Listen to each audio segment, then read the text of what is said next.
Tenemos otra pregunta por aquí. Vamos a mirar a ver qué comentarios hay, qué comentarios nuevos han llegado.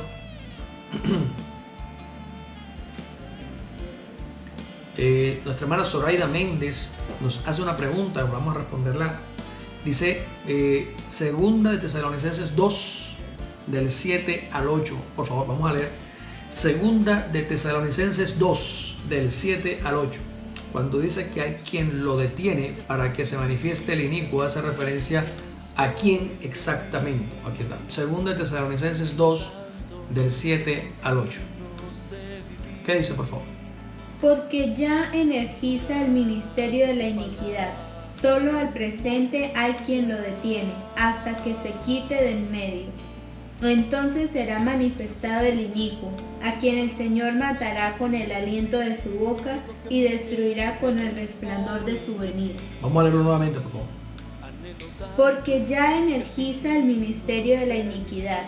Solo al presente hay quien lo detiene, hasta que se quite de en medio.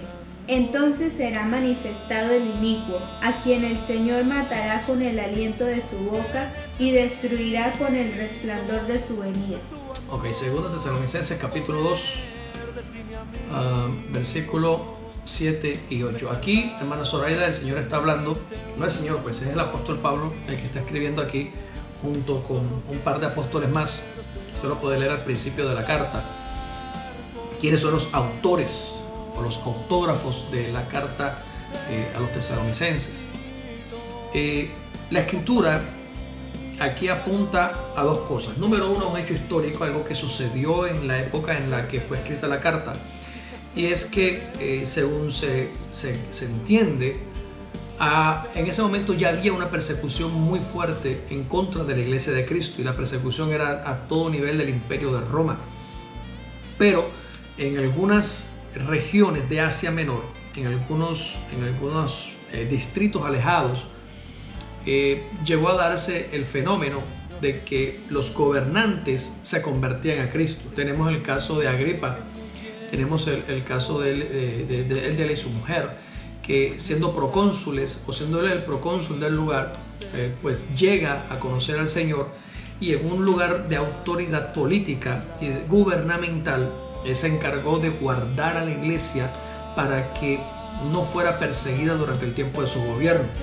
Entonces, en esa época era muy usual ver una persecución completamente visceral, sangrienta en el imperio a nivel general, pero en las localidades o en las ciudades o en las poblaciones en donde los gobernantes se habían convertido al evangelio, ellos por su autoridad podían detener la persecución y podían brindar ciertas preventas o ciertas concesiones a la iglesia de Cristo para que no fueran masacrados de manera abierta y de manera pública cada día, como sucedía en el resto del imperio. Lógicamente había persecución, había muertes, había masacres, pero no era de esa manera libre como en el resto del imperio.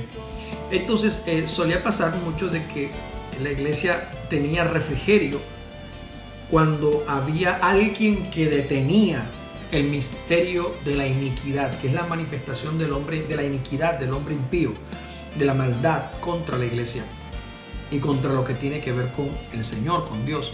Entonces, en el sentido histórico y en el contexto histórico, las personas que detenían el misterio de la iniquidad eran los gobernantes de esa época, que eran capaces de guardar en cierta medida a la iglesia durante el tiempo de su gobierno. Pero cuando eran quitados, entonces se manifestaba lógicamente la persecución a nivel total de esta iniquidad, de este misterio de la iniquidad contra la iglesia de Cristo.